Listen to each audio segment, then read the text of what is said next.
இவர்கள் இருவர் நடத்தும் காம விளையாட்டை, காம லீலைகளை மேலிருந்து பார்த்த இறைவன் பல் இழித்தான், மனதிற்குள் எள்ளி நகையாடினான். ஏனெனில் பிரம்மன் படைத்த அசுரனின் கோர முகத்தை நினைத்து இவர்கள் நிலை என்னவாகும் என சற்று அதிர்ந்தான்.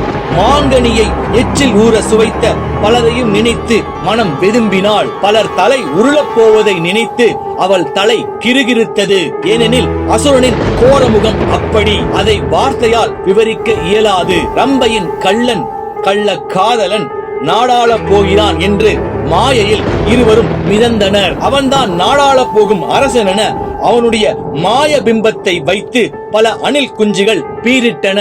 ஆனால் அவளுக்கு கூஜா தூக்க கூட வக்கற்றவன் என்பதை அறிந்து வயிற்று வலி ஏற்படும் அளவு பலருக்கும் சிரிப்பு ஏற்பட்டது. தமிழ்நாட்டை வந்தேரிகள் இதுவரை ஆண்டது போதும். புரியும் நினைக்கிறேன்.